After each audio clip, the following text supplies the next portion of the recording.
Richard, welcome to Singapore. You're COO of Ultrafast Fibre in New Zealand. I believe there's a hell of a story behind the company. Can you give me an overview, please? Oh, thanks, Michael. It's nice to be here. We've obviously had a fascinating experience since the government of New Zealand spawned the Ultrafast Broadband initiative in 2010. We're 6 years into our journey.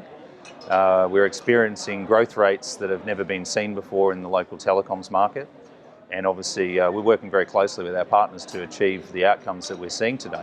Adoption rates across the market at 35% penetration rate at the moment, growing at about 1.2 to 1.5% month on month. And we're operating across 8 regional cities in the central North Island, delivering fibre to the home services. So it's very exciting. It's wholesale open access, which means our customers range from the top end of town, Sparks, Vodafones, Trustpowers, 2 Degrees, My Republic, the new entrant from Singapore came in a few years ago, through to the little regional ISPs such as Primo Wireless and Inspire and Wana Internet in the Taranakis and the Waikato. Sounds amazing. There must have been some social impact go along with all this activity as well. Oh, look, absolutely.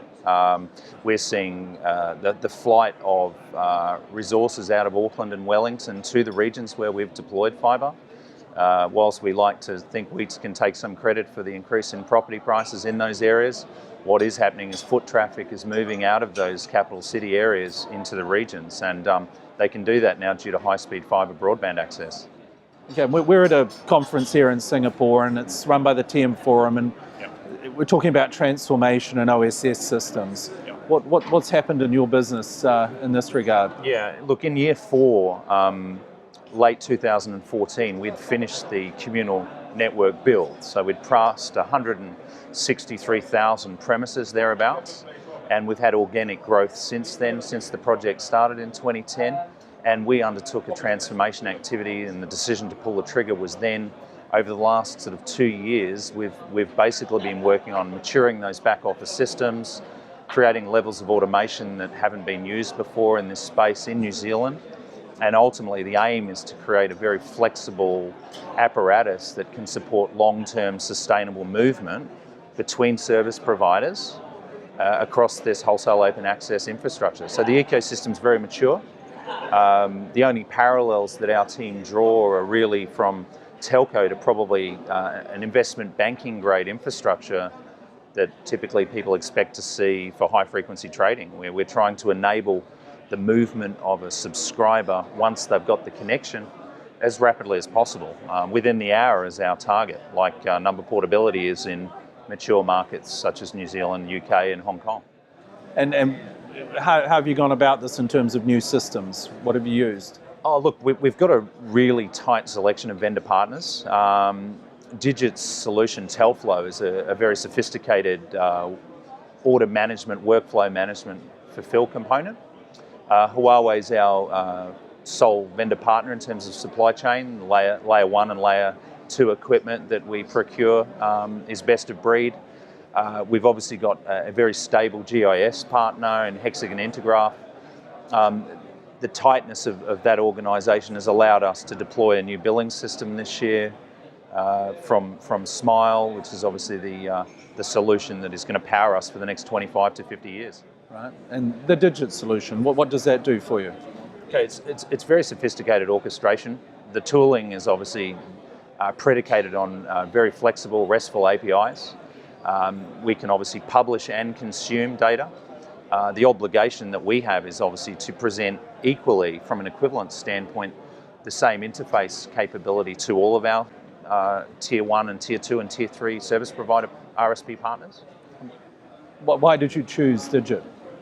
DGIT really did exhibit best of class capabilities. We went through a source and selection process for about 6 months. All of the vendor space was assessed for current capability. We're obviously a small population in New Zealand, slightly less than 5 million people. We obviously have a scaling requirement.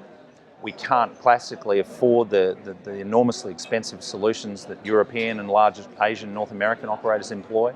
But DGIT clearly has the ability to scale, we think, to as large as the New Zealand population is when required. Did you look globally for solutions? Absolutely. Yeah, we crossed the landscape. All of the main players who are on this TM Forum Sponsorship Board were engaged and consulted in terms of what their potential solutions could be in the New Zealand market. And I know your own background, you've been involved in selections all around the globe for various operators, right? Yes, that's correct.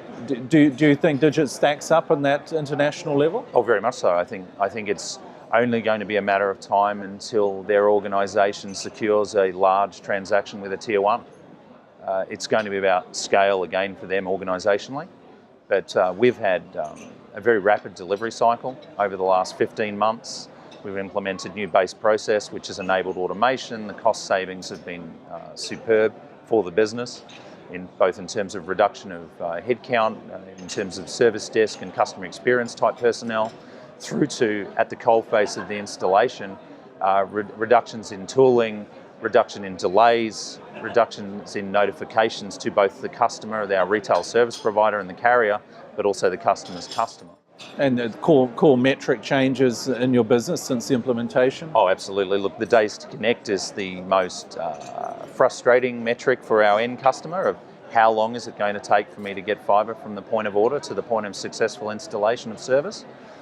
Those days to connect are coming down every month on month, and we're aspiring for a 10-day connection experience from the point of order to the point of installation. And we obviously also have a capability now with these improved efficiencies to hive off a potential piece of our workforce and the scoping calendar to enable bulk migrations, which is actually a product, the bulk order product. And have DGIT been responsive to work with? Very much so, yeah. We could not have done the latter point of the bulk order migration component and Jeopardy manage that without this tooling and capability from Telflow, the DGIT product. Okay, you're happy that they understood your business? Absolutely. Thoroughly understand our business. They are engaged in the problem statement of enabling this for New Zealanders in a small market where we have significant geographic challenges across the area that we operate. Okay, Richard, thanks very much for taking the time here in Singapore, and really good to meet you. Great to see you, Michael. Thanks.